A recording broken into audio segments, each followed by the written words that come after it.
Krishna, Hare Krishna, Krishna.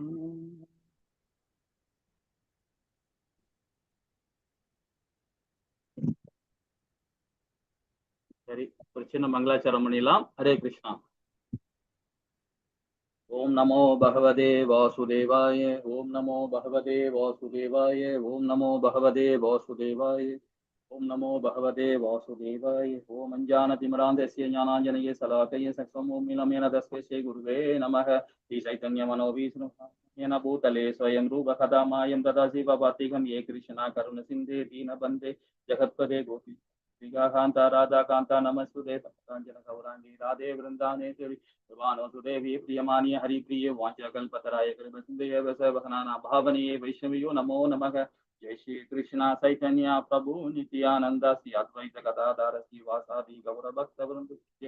हरे कृष्णा कृष्ण कृष्ण हरे हरे, हरे राम राम राम हरे हरे. हरे कृष्णा कृष्ण कृष्ण हरे हरे, हरे राम राम राम हरे हरे. हरे कृष्णा कृष्ण कृष्ण हरे हरे, हरे राम राम राम हरे हरे. ओम हरे कृष्णा. வந்திருக்கு எல்லாருக்கும் நமஸ்காரம். ஹரே கிருஷ்ண மாதாஜி பிரபு. நாம இன்னைக்கு பார்க்க போறோம். ஒரு நிமிஷம் மாதாஜி. ஓகே பிரபுஜி. ஹரே கிருஷ்ணா. இன்னைக்கு கங்கம் 2 அத்தியாயம் 10 25வது பதம் நம்ம இன்னைக்கு பார்க்கணும். போன வாரம் உஷா மாதாஜி ரொம்ப அழகா எடுத்திருந்தாங்க. ஹரே கிருஷ்ணா. சரி, ஓகே, படிக்கலாம் மாதாஜி. 25 பதம் 25. கதிம் ஜிகீஷதக பாதௌ ருதுகாதே அபிகாமிகாம் பக்தியாம் யஞ்ஞம் ஸ்வயம் ஹவ்யம் கர்மபி கிரியதே நிருபிஹி. மொழிபெயர்ப்பு. அதன் பிறகு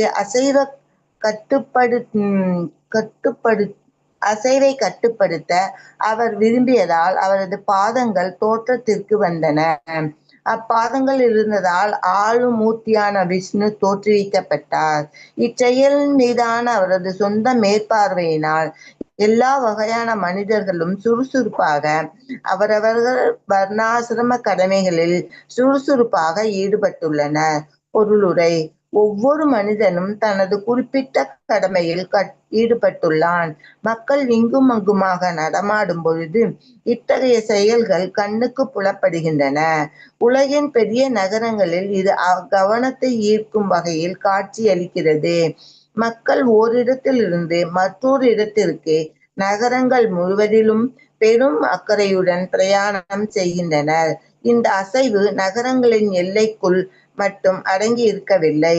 வெவ்வேறு வாகனங்களின் மூலமாக மக்கள் ஓரிடத்திலிருந்து மற்றொரு இடத்திற்கு அல்லது ஒரு நகரத்திலிருந்து மற்றொரு நகரத்திற்கு செல்லும் பொழுது, இந்த நகரத்திலிருந்து மற்றொரு நகரத்திற்கு செல்லும் பொழுது இந்த அசைவு காணப்படுகிறது. மனிதன் தொழிலில் வெற்றியடையும் நோக்கத்துடன் மோட்டார் வண்டிகளிலும் ரயில் வண்டிகளிலும் சாலைகளின் மீதும் சுரங்கப்பாதைகளின் வழியாகவும் பூமியில் பிரயாணம் செய்கிறான். ஆனால் சுகபோகமான வாழ்வுக்காக பொருள் சம்பாதிப்பதே இவ்வெல்லா அசைவுகளிலும் உள்ள உண்மையான நோக்கமாகும். இத்தகைய சுகபோகமான வாழ்வுக்காகத்தான் வெவ்வேறு பிரிவுகளை கொண்ட மானிட செயல்களில் விஞ்ஞானிகள், ஓவியர்கள், பொறியியல் வல்லுநர்கள், தொழில் நிபுணர்கள் ஆகிய அனைவரும் ஈடுபட்டு உள்ளனர். ஆனால் மனித வாழ்வின் நோக்கத்தை நிறைவேற்றுவதற்கு செயல்களை எவ்வாறு உபயோகம் உள்ளவையாக மாற்றுவது என்பதை அவர்கள் அறியவில்லை. இந்த ரகசியத்தை அறியாததால் அவர்களின் செயல்கள் அனைத்தும் கட்டுப்பாடற்ற புலன் நுகர்வையே நோக்கமாக கொண்டுள்ளன. ஆகவே இவ்வெல்லா தொழில்களின் மூலமாகவும் அவர்கள் ஆழமான இருண்ட பிரதேசங்களுக்குள் அறியாமல் நுழைந்து கொண்டிருக்கின்றனர். அவர்கள் பரமபுருஷரின் பகிரங்க சக்தியால் அடிமைப்படுத்தப்பட்டிருப்பதால் பரமபுருஷரான விஷ்ணுவை அவர்கள் முற்றிலும் மறந்துவிட்டனர். இதனால் ஜட இயற்கையின் சூழ்நிலைகளின் கீழ் தற்போது படைக்கப்பட்டுள்ள இவ்வாழ்வே சர்வமும் என்றும், இயன்ற அளவுக்கு புலனுகர்வை அனுபவிப்பதற்காகவே இது உள்ளது என்றும் அவர்கள் முடிவு செய்துள்ளனர். ஆனால் வாழ்வை பற்றிய இத்தகைய தப்பெண்ணம் எதிர்பார்க்கும் மன அமைதியை எவருக்கும் அளிக்காது. ஆகவே இயற்கை செல்வங்களை உபயோகிப்பதன் மூலமாக பெறப்பட்ட அறிவு முன்னேற்றங்கள் அனைத்தும் இருந்தும் இந்த ஜட நாகரீகத்தில் ஒருவரும் சந்தோஷமாக இல்லை. அவர்கள் உலக அமைதிக்குரிய வழியில் சுயநலத்தை தியாகம் செய்ய முயற்சிக்க வேண்டும். இதை பகவத்கீதையும் 18.45-46 பின்வரும் பதங்களில் அறிவிக்கிறது. ஸ்வே ஸ்வே கர்மணி அபிரதக சம்சித்திம் லபத்தே நரக ஸ்வகர்ம நிரதக சித்திம் யதா விந்ததி தத்ஸ்னு யதத் பிரவிருத்திம் பூதானாம் ஏன சர்வம் இதம் சதம் ஸ்வகர்மானா தம் அப்யர்ஷ்ய சித்திம் விந்ததி மாணவக. அர்ஜுனனிடம் பகவான் கூறினார், தனது குறிப்பிட்ட வர்ணாசிரமம் கடமையை நிறைவேற்றுவதால் எவ்வாறு ஒருவரால் வாழ்வின் மிக உயர்ந்த பக்குவத்தை அடைய வியலும் என்பதை என்னிடமிருந்து கேள். பரமபுருஷரை வழிபடுவதன் மூலமாகவும் பரமபுருஷரான விஷ்ணுவிற்காக யாகம் இவை இயற்றுவதாலும் மிக உயர்ந்த பக்குவத்தை மனிதனால் அடைய முடியும். பகவான் விஷ்ணு எங்கும் பரவியுள்ளார். அவருடைய கட்டுப்பாட்டினால் ஒவ்வொரு ஜீவராசியும் தனது சொந்த மனோபாவத்திற்கு ஏற்ப தான் விரும்பிய வசதிகளை பெறுகிறான்.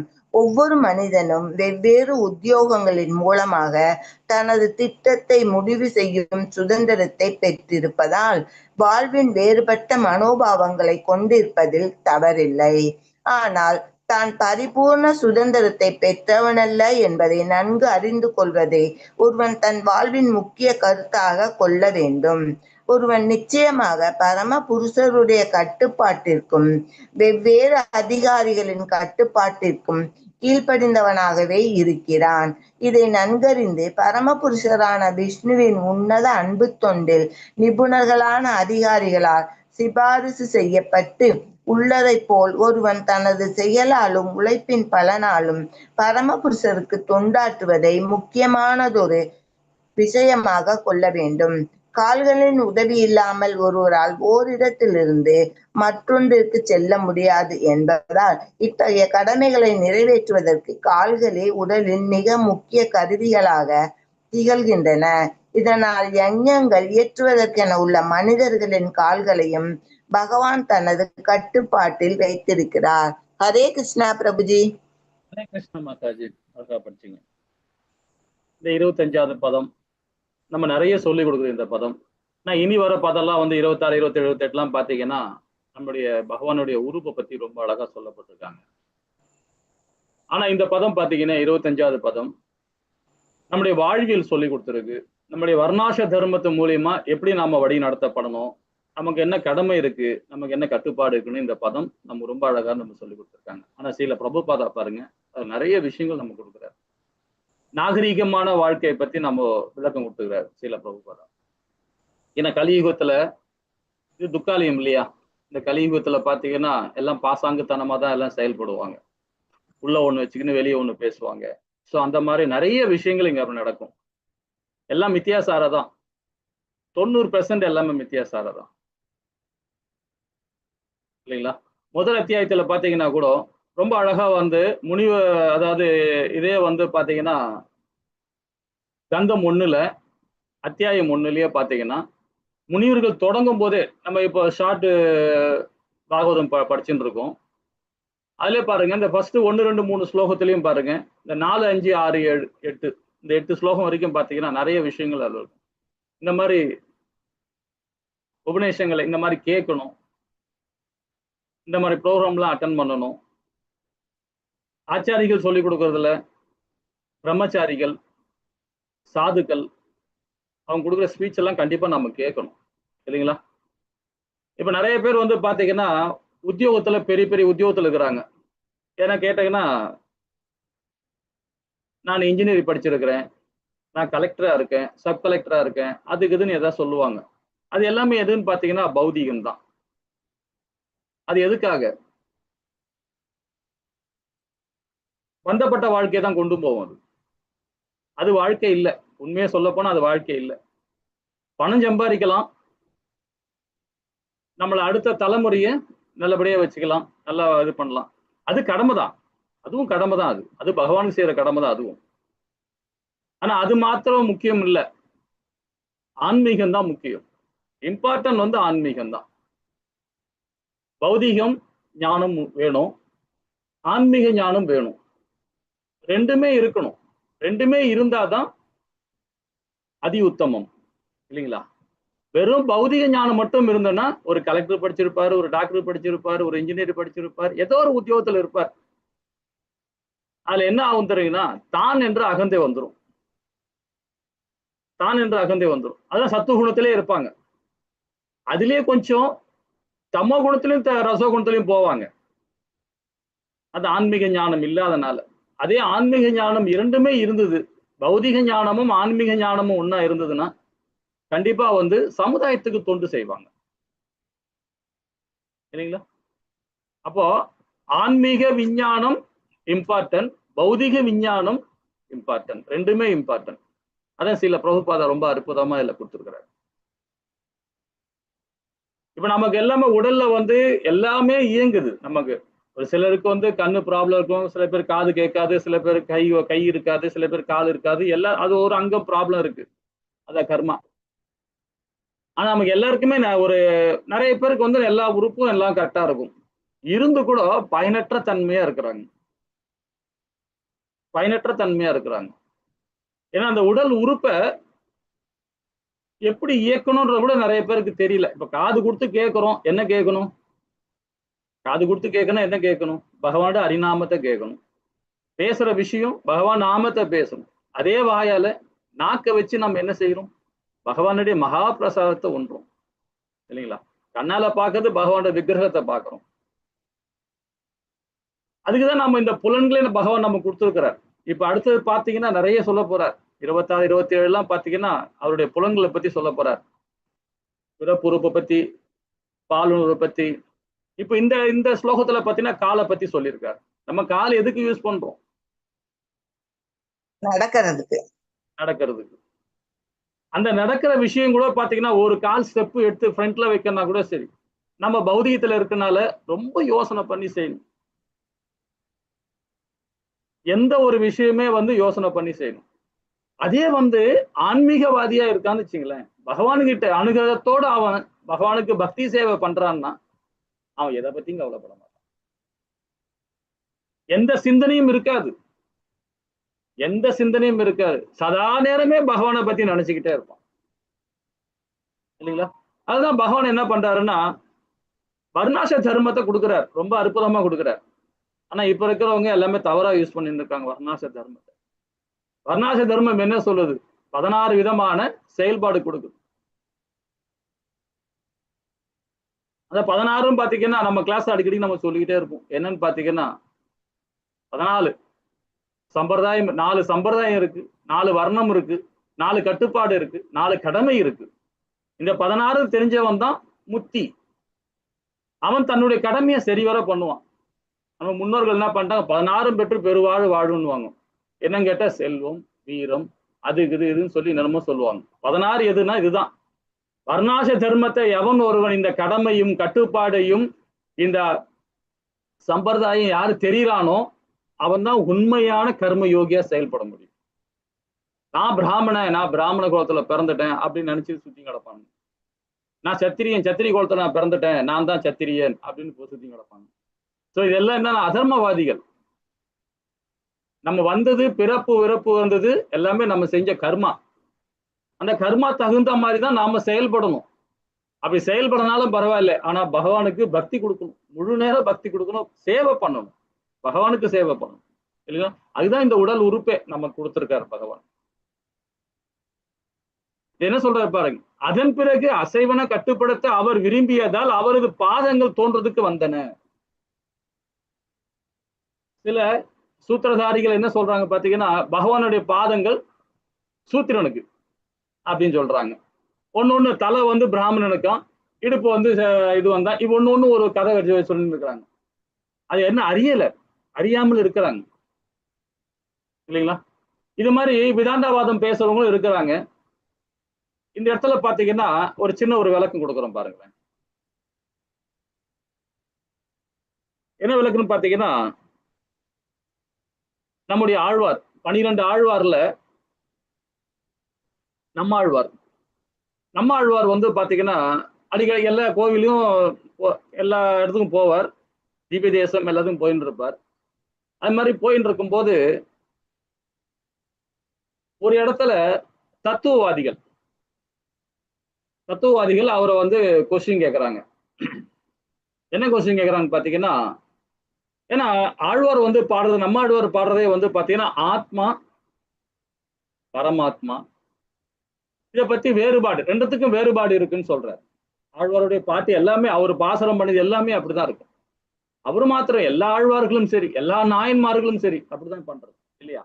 அந்த மாதிரி பண்ணும்போது ஒரு தத்துவவாதி கேட்கிறார், ஆத்மா ஜீவாத்மா வந்து பரமாத்மாவே இரண்டோரு கலக்குது இல்லையா அப்படின்னு சொல்றாரு. அப்ப இரண்டோரு கலக்கும் போது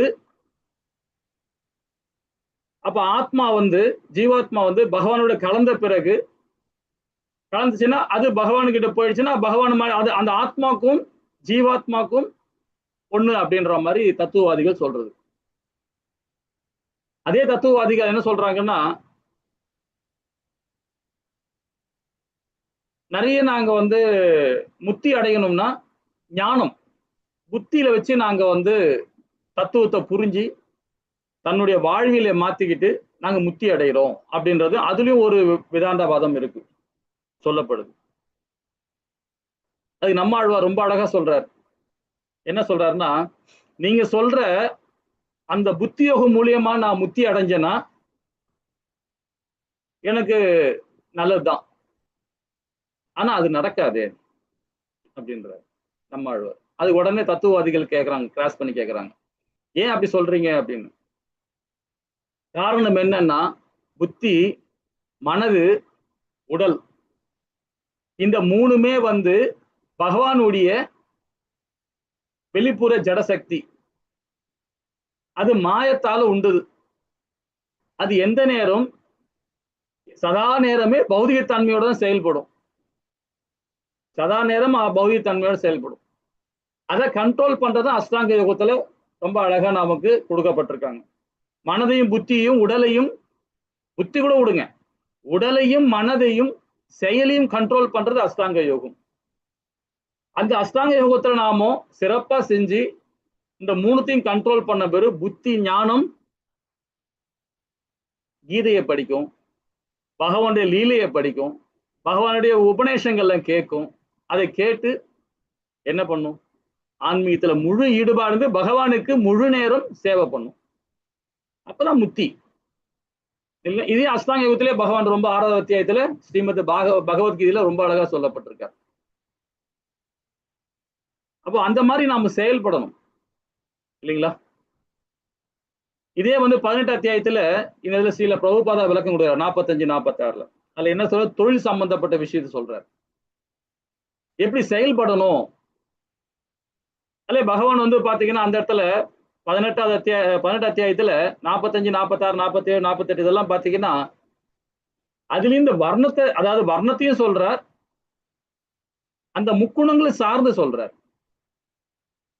சத்துவகுணத்துல இருந்தா நீ எப்படி செயல்படுவ, ரசோகுணத்துல இருந்தா எப்படி செயல்படுவ, சம குணத்துல தான் எப்படி செயல்படுவ, என்ன மாதிரி தொழில் பண்ணுவீங்க, உங்களை செயல் எப்படி இருக்குன்னு சொல்றாரு. ஆனா இந்த 3 தொழிலுமே இருக்கக்கூடாதுன்றத பகவான் வேதங்கள் மூலியமா நம்ம கொடுக்கிறார். இல்லைன்னா சுத்த சத்துவத்தில் நம்ம செயல்படணும். அப்ப வர்ணாச தர்மத்தை நம்ம ஃபாலோ பண்ணணும். அதே மாதிரி பௌதிக தன்மை வேணும். பௌதிக தன்மை தான் நாம சாப்பிட முடியும், நம்ம சமுதாயத்தில் அடுத்த நிலையை கொண்டு போக முடியும் இல்லைங்களா? நம்ம பிள்ளைகளை கரை சேர்க்கணும் இல்லையா? அதுக்கு நமக்கு வேணும் பற்றற்ற தன்மையா நம்ம செயல்படணும் இல்லைங்களா? இந்த ரொம்ப அழகா சொல்லப்பட்டிருக்கு. கால்கள் எதுக்கு இருக்கு, இந்த உடல் உறுப்பு எதுக்கு இருக்கு, அத பகவானுக்கு சேவை பண்ணணும். பகவானுக்கு சேவை பண்ண பாத்தீங்கன்னா அதோடைய இந்த கால் என்ன, இந்த அதாவது இந்த கை என்ன செய்யுது, இந்த விரல் என்ன செய்யுது, நம்ம என்ன பேசுறோம், என்ன பண்றோம் அப்படின்றத ரொம்ப அழகா நமக்கே உணர்த்துது. அற்புதமான உடல் இந்த களம் கொடுத்திருக்கார் பகவான். இந்த களத்தை வச்சு நம்ம எப்படி செயல்படணும், பகவானுக்கு சேவை பண்ணணும். அப்பதான் இந்த அற்புதம் நமக்கு புரியும். இல்லைன்னு வச்சுங்களேன், இது உடல் தானே, இது தானே அப்படின்னு போயிடுவோம் இல்லைங்களா? அப்போ புத்தி யோகம் இம்பார்ட்டன்ட் தான். ஆனா அது ஜடம், அது ஜட உடலோட சம்பந்தப்பட்டது.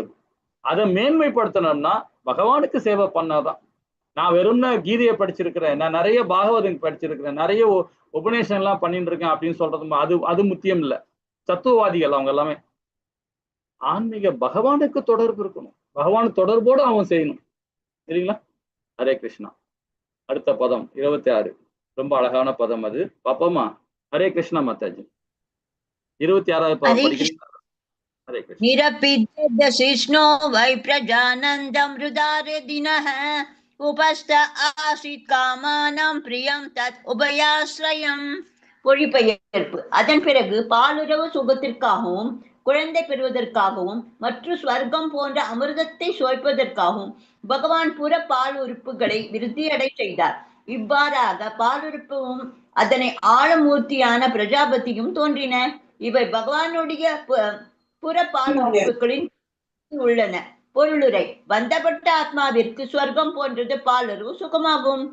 இச்சுகம் பாலுறுப்புகளால் சுவைக்கப்படுகிறது. பாலுறவு சுகத்திற்குரிய பொருளாக பெண் இருக்கிறார். இச்சுகத்தில் சம்பந்தப்பட்டுள்ள புலன் உணர்வு மற்றும் பெண் ஆகிய இரண்டுமே பிரஜாபதியினால் ஆளப்படுகின்றன. பிரஜாபதி பகவானின் புற பாலுறுப்புகளால் ஆளப்படுகிறார். இப்பதத்தில் மூலமாக பகவானுக்கு அவரது புறப்பால் உறுப்புகள் உள்ளன என்பது அறிந்து பகவான் அருவமானவர் அல்ல என்பதை அருவவாதிகள் அறிய வேண்டும். பகவானின் இந்த புற பாலுறுப்புக்குள்ளேயே பாலுறவு சுகம் தரும் பொருட்கள் அனைத்தையும் சார்ந்துள்ளன.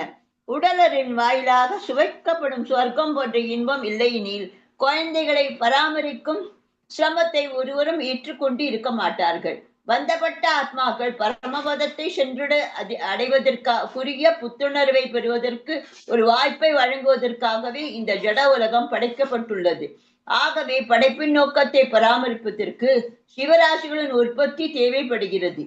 இத்தகைய செயலுக்கு பாலுறவு சுகம் என்று ஒரு தூண்டுகோலாக உள்ளது. ஆகவே இத்தகைய செயலாலும் ஒருவரால் பகவானுக்கு தொண்டாற்ற முடியும்.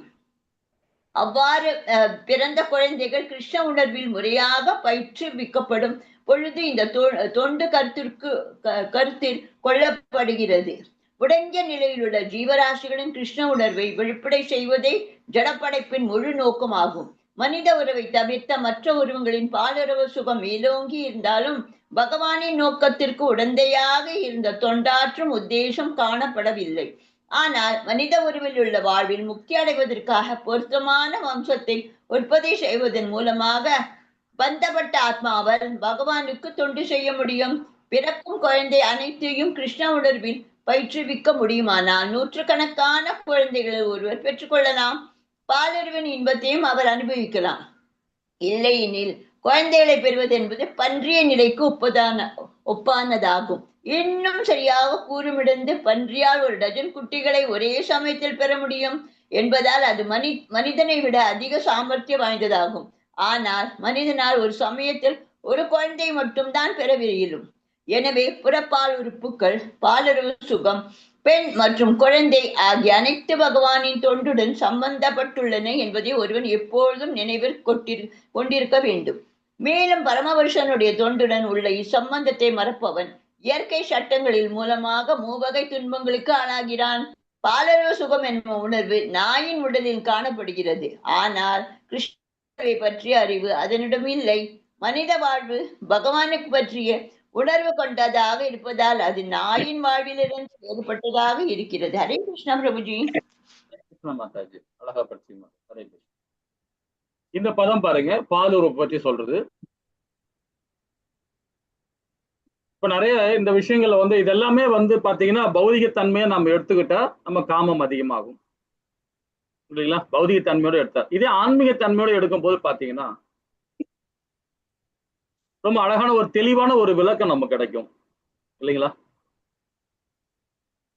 ஆனா இதோட முக்கியத்தை பகவான் இந்த ஸ்லோகம் இதில் மாத்திரம் 28 ஸ்லோகம் வரைக்கும் 28வது ஸ்லோகம் வரைக்கும் இதுதான் கொடுத்துன்னு வர்றாரு பகவான். ரொம்ப அழகா கொடுத்துன்னு வர்றாரு. பிறப்புறுப்பு பத்தி என்ன, பாலுறவு பத்தி என்ன, மலத்தை பத்தி என்ன, அதாவது நம்ம ஒன்றும் உணவு கூட பத்தி ரொம்ப அழகா செரிமனை பத்தி சொல்றார்.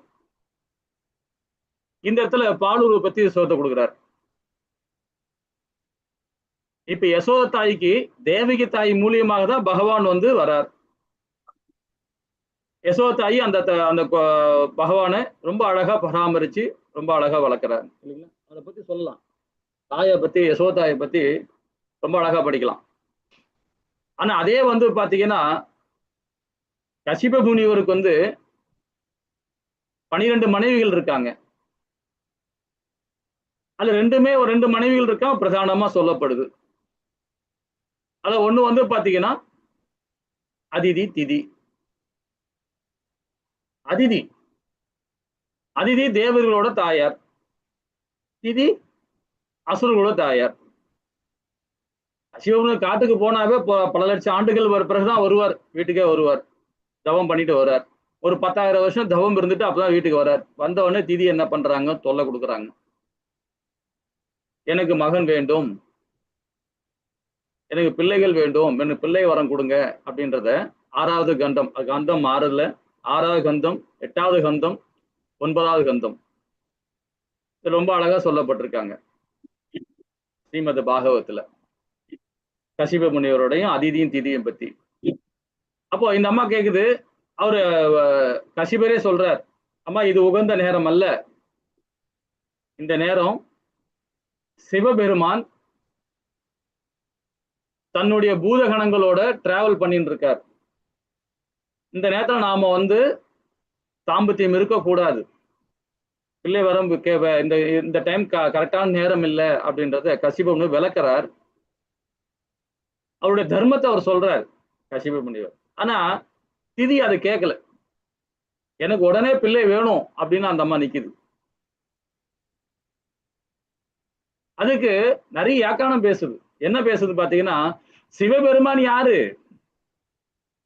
சிவபெருமான் யாரு, என் மைத்துனன் தானே, ஏன்னா அவன் சகோதரியோட கணவர் தானே.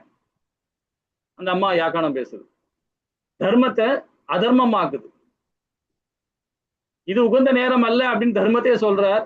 அது தர்மத்தையும் அது ஏத்துக்க மாட்டேன். அந்த தாய் எனக்கு பிள்ளை வரும் உடனே வேணும் அப்படின்ட்டு அதுக்கு நிறைய விஷயங்கள் சொல்லுது திதி.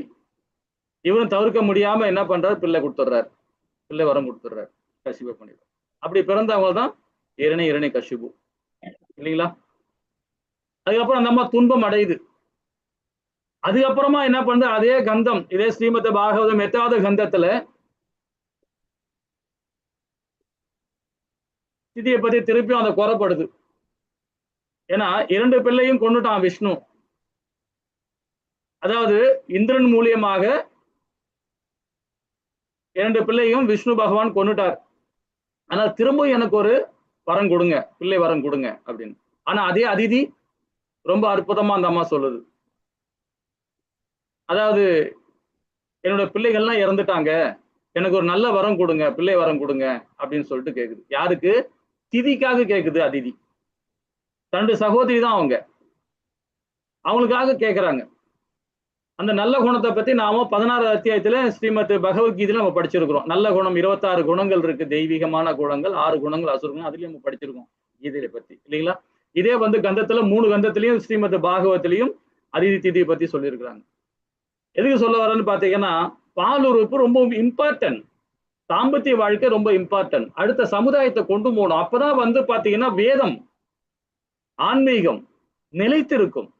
அது எப்பவுமே நிலைத்திருக்கும், அது நம்மளால ஒன்றும் அது கெட்டு போகாது. அது உலகமே அழிஞ்சாலும் வேதம் இருக்கும் இல்லைங்களா. நிறைய பேர் சொல்லுவாங்க, ஏங்கப்பா என்னப்பா சனாத் தர்மத்தை ஃபாலோ பண்றீங்க, எங்க தர்மத்துல பாருங்க, எங்க மார்க்கத்துல பாருங்க, எங்களுக்கு இந்த புக்கு இருக்கு, எங்க அந்த புக்குன்னு சொல்லுவாங்க.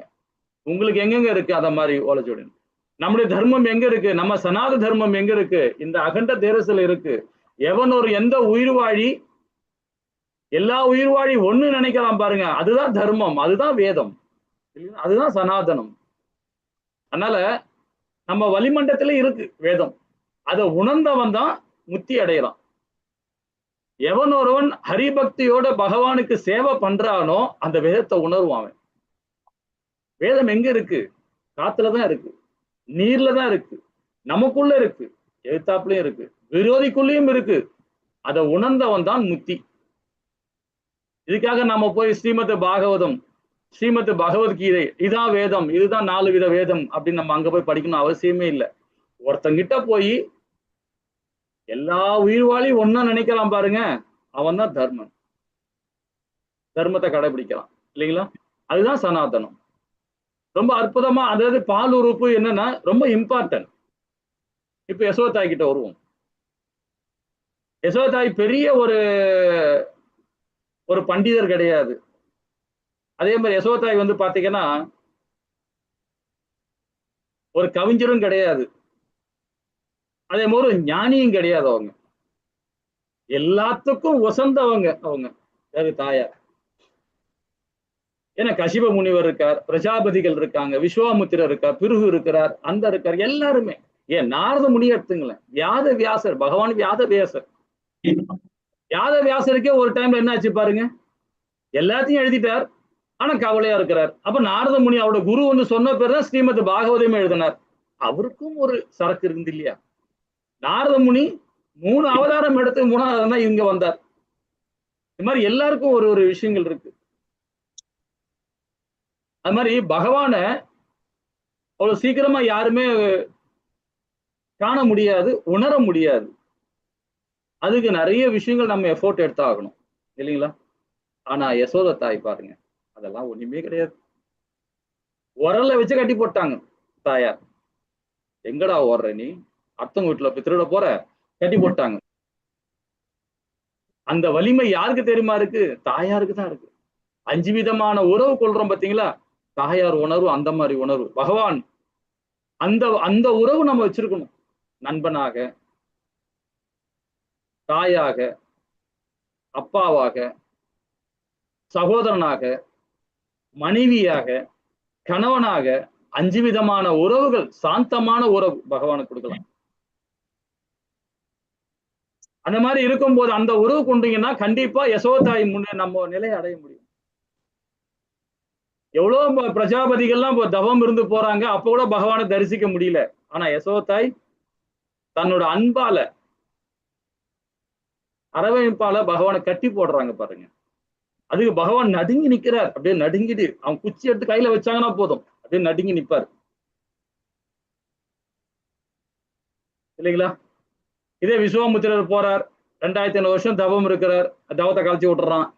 கலைச்சி விட்டவர்னா அது ஒரு பொண்ணோட ஈடுபாடு வைக்கிறார். அதுக்கப்புறம் ஒரு பெண்ணை பெறுகிறார், அகல்யா பிறக்கிறாங்க. அதுக்கப்புறம் திருப்பி 2500 வருஷம் தவம் இருக்கிறார். அவர் 5000 வருஷம் தவத்தை அவர் தவம் பண்ணி போனார். அப்படி இருந்து முக்தி அடைகிறாரா பாருங்க. சண்டை போட்டுதான் முக்தி அடைகிறார். ஒரு பிரம்ம ரிஷி வாங்கறதுக்கு அந்த பட்டத்துக்கு 2000 வருஷம் தவம் இருக்கிறார். ஆனா யசோதாய் அதெல்லாம் எதுவுமே கிடையாது. சதா நேரமே பகவானை நினைச்சுக்கிட்டே இருப்பாங்க அவங்க.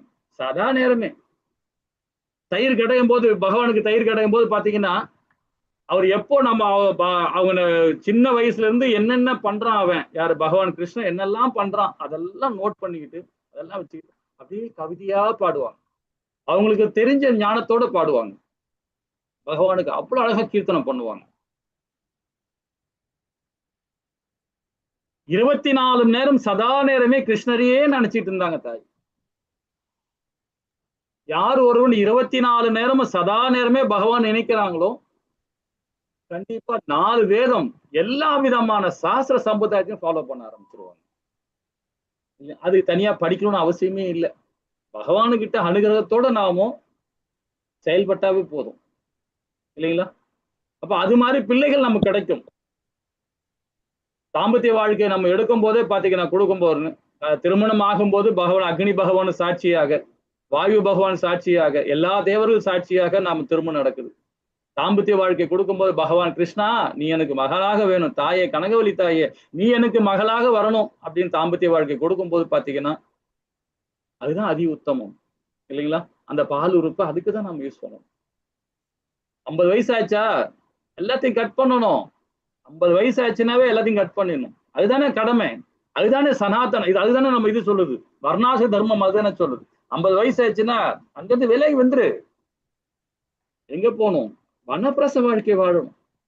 தாம்பத்திய வாழ்க்கை இல்லாம வனப்பிரச வாழ்க்கை வாழணும். வீட்டுக்குள்ளே இருக்கணும். அதுக்காக நம்ம காட்டுக்கு போக முடியாது, வீட்டுக்குள்ளேயே இருக்கணும். புருஷன் பொண்டாட்டியாடா இருந்தா கூட பரவாயில்ல. தாம்பத்திய வாழ்க்கை இல்லாம பகவானுக்கு முழு நேரம் பக்தி கொடுக்கணும் இல்லைங்களா? ஹரே கிருஷ்ணா. 27வது பதம் என்ன சொல்லுது பாப்போமா? ஹரே கிருஷ்ணா மாதா. அதன் பிறகு மொழிபெயர்ப்பு. அதன் பிறகு ஆகாரத்தில் மிச்சத்தை மலம் கழிக்க அவர் விரும்பியதும் ஆளும் மூர்த்தியான மிருத்தனோடு மலத்வாரம் அதன் பாலுறுப்பும் விருத்தியடைந்தன. புலனுறுப்பு மற்றும் கழிவுப் பொருள்கள் ஆகிய இரண்டும் ஆளும் மூர்த்தியின் கட்டுப்பாட்டில் உள்ளன. பொருளுரை: மலம் கழிப்பதெனும் விவகாரத்தில் கூட கழிவுப் பொருள் கட்டுப்படுத்தப்படுகிறது. ஆகவேதான் சுதந்திரமானவன் என்று ஜீவராசியால் எப்படி உரிமை கொண்டாட முடியும்? பிரபுஜி சின்னதா தான் இருக்குது, அடுத்து படிக்கட்டுமா பிரபுஜி? 28. அதன் பிறகு மொழிபெயர்ப்பு. அதன் பிறகு ஒரு உடலிலிருந்து மற்றொன்றுக்கு செல்ல அவர் விரும்பிய பொழுது நாபி பிரிக்கும் காற்று மற்றும் மரணம் ஆகியவை சேர்ந்து படைக்கப்பட்டன. மரணம் மற்றும் பிரிக்கும் சக்தி ஆகிய இரண்டுக்கும் நாபியே அடைக்கலம். பொருளுரை: பிராணவாயு வாழ்வை தொடரச் செய்கிறது. அபானவாயு உயிர் சக்தியை நிறுத்திவிடுகிறது. இரு அசைவுகளும் நாபியிலிருந்து உற்பத்தி செய்யப்பட்டவையே. ஒரு உடலை மற்றொரு உடலுடன் இணைப்பது இந்த நாபிதான். பிரம்மதேவர் கர்ப்போதகசாயி விஷ்ணுவின் நாபித்வாரத்திலிருந்துதான் ஒரு தனி உடலுடன் பிறந்தவராவார். எந்த ஒரு சாதாரண உடலின் பிறப்பிலும் கூட இக்கொள்கைதான் பின்பற்றப்படுகிறது. குழந்தையின் உடல் தாயின் உடலிலிருந்து விருத்தி அடைகிறது. தாயின் உடலிலிருந்து குழந்தையை பிரிக்கும் பொழுது நாபியின் இணைப்பு துண்டிக்கப்படுகிறது. இவ்வாறுதான் பரமபுருஷர் தம்மை பலவாக பிரித்து கொண்டார். ஆகவே ஜீவராசிகள் பிரிக்கப்பட்ட பகுதிகளாக இருப்பதால் அவர்களுக்கு சுதந்திரம் இல்லை. ஹரே கிருஷ்ணா பிரபுஜி. ஹரே கிருஷ்ணா மாதாஜி. இந்த இடத்துல அதாவது ஒரு நிமிஷம் 27. அதாவது ஆகாரத்தில் மிச்சத்தை மலம் கழிக்க அவர் விரும்பியதும் ஆளும் மூர்த்தியே தன்னோடு மலதுவாரம் அதன் புலனிருப்புகளும் திருப்தி அடைந்தன.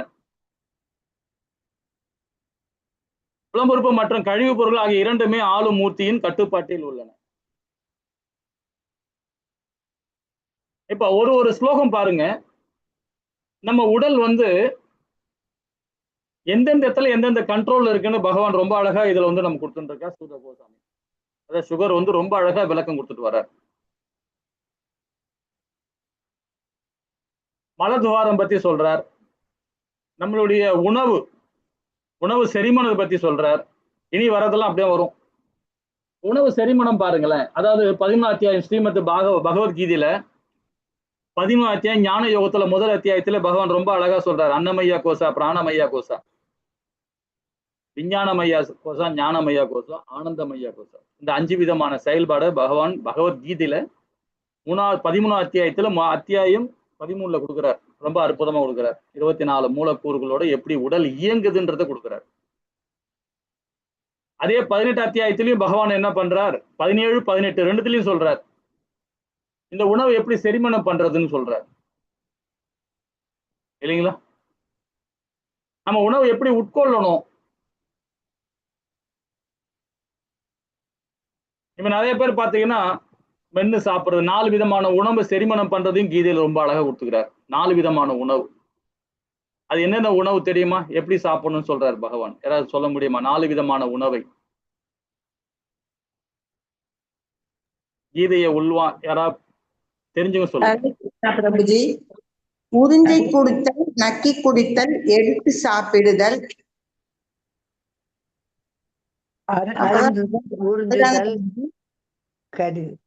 அரைத்து சாப்பிடுதல், நக்குதல். அந்த 4 தானே பிரபுஜி? திரும்ப சொல்லுங்க. அதாவது தண்ணியா இருக்கிற மாதிரி இருக்கிறது உறிஞ்சி, அப்படி உறிஞ்சி குடிக்கிறது. 2வது நக்கி சாப்பிடுறது. 2வது கையில எடுத்து சாப்பிடுறது. 3வது அப்படி இல்ல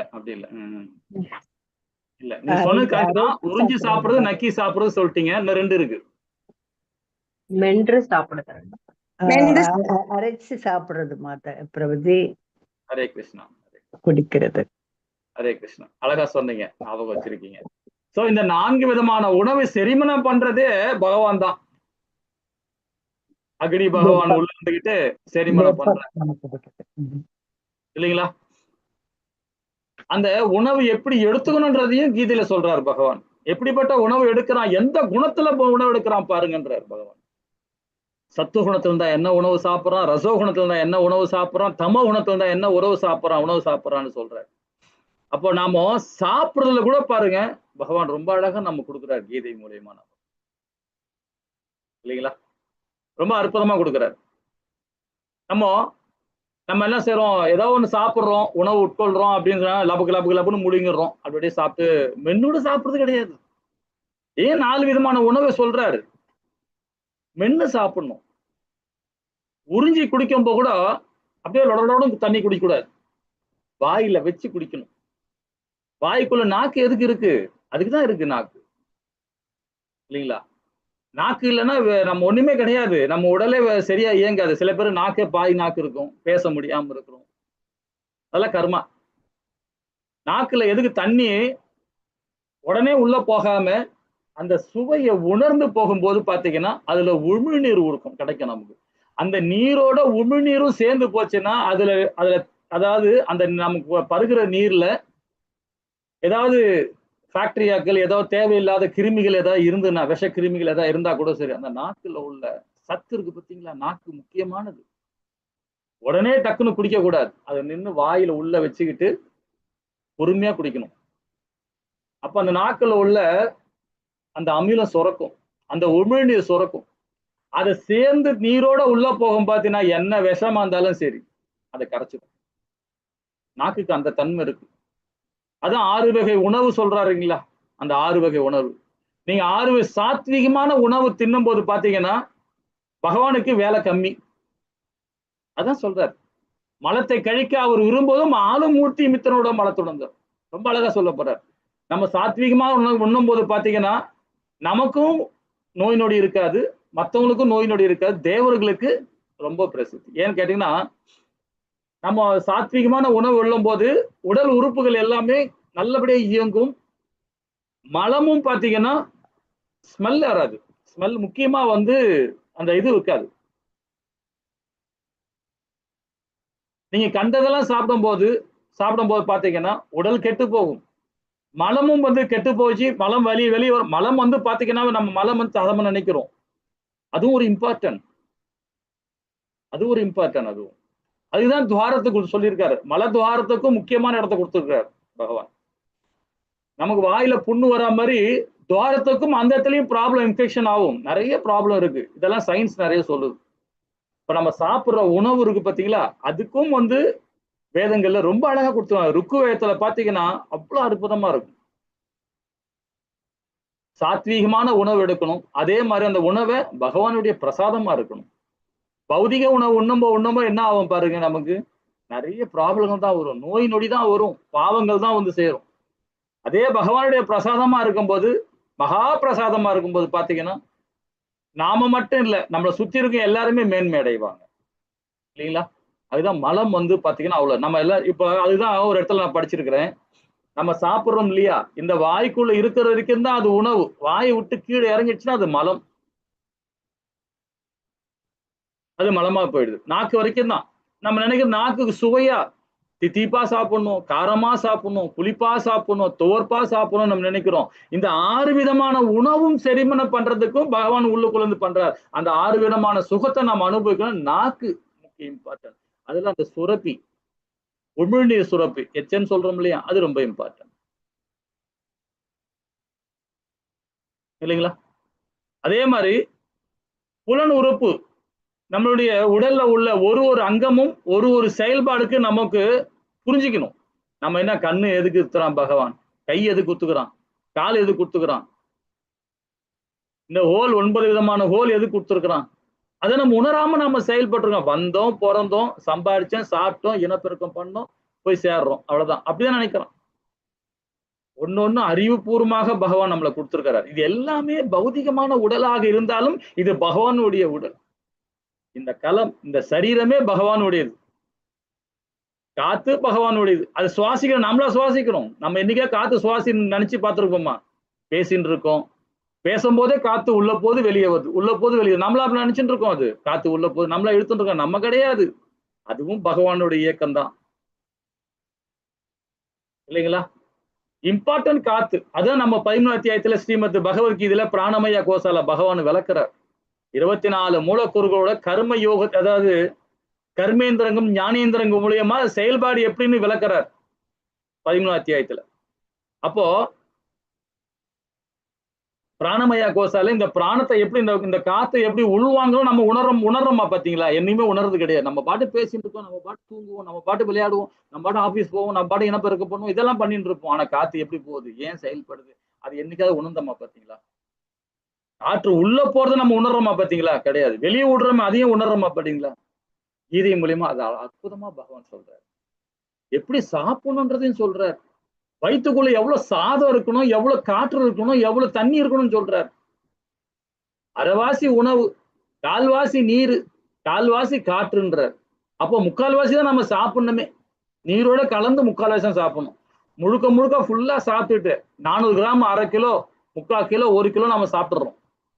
சில பேர் 1.5 கிலோல சாப்பிடுறாங்க. ஒரு நாளைக்கு ஒரு வேளை எவ்வளோ? 400 கிராம் தான் சாப்பாடு. 400 கிராம் உணவு எடுத்துக்கணும். அதுக்கு மேல எடுக்க கூடாது. அதுக்கு மேல எடுத்தோம்னா வைத்தியம் தான். 4 கை உனக்கு, 4 கை வைத்தியனுக்கு. 4 கை எடுத்தாவே போதும். ஒரு கையை நம்ம எவ்வளவு எடுப்போம்? 100 கிராம் எடுப்போம். 100 கிராம் எடுத்தா நமக்கு. அது மாதிரி 4 கைக்கு எடுத்தா நம்ம திருப்பி 4 கை எடுத்தீங்கன்னா வைத்தியனுக்கு. இது பெரியவரோட பழமொழி, பெரியவங்க சொல்லுவாங்க இல்லைங்களா? சோ அது மாதிரி இருக்கணும். உணவு எடுக்கிறது 400 கிராம் மேல சாப்பிடவே கூடாது. சாப்பிட்டீங்கன்னா மனம் கண்ட்ரோல் இருக்காது, புத்தி கண்ட்ரோல் இருக்காது, புலனை கண்ட்ரோல் இருக்காது. 1008 ப்ராப்ளம் வரும் இல்லைங்களா? உணவு ரொம்ப, அதே மாதிரி விரதமும் அதிகமா இருக்கக்கூடாது. இம்பார்ட்டன்ட். சில மாதாஜி எல்லாம் இருக்கிறாங்க, எங்க அம்மா இருக்கிறாங்க, ரேவதி அம்மா இருக்கிறாங்க, 24 மணி நேரமும் விரதம் இருப்பாங்க, 7 நாளும் விரதம் தானே இருப்பாங்க. விரதமும் இருக்கக்கூடாது. இருக்கணும்னா ஒரு நாள், என்னைக்கு மாசத்துக்கு 2 ஏகாதசி வருது, அற்புதமான நாள். அந்த நாள்ல விரதம் இருந்தாவே போதும் இல்லைங்களா? ஹரே கிருஷ்ணா. சரி, இதோட இந்த கிளாஸ் நிறுத்திப்போம். அடுத்த வாரம் 28வது பதம் பார்ப்போம். வாஞ்ச கல்பத்தராய் கிருபசி தேவச நித்யானந்தஸ்ய அத்வைத கதாதர சிவாசாதி கௌரவக்த விருந்துகிஜே. ஹரே கிருஷ்ண கிருஷ்ண கிருஷ்ண ஹரே ஹரே, ஹரே ராம ராம ராம ஹரே ஹரே. ஏதாவது டவுட் இருந்தா கேட்கலாம். ஹரே கிருஷ்ணா மாதாஜி.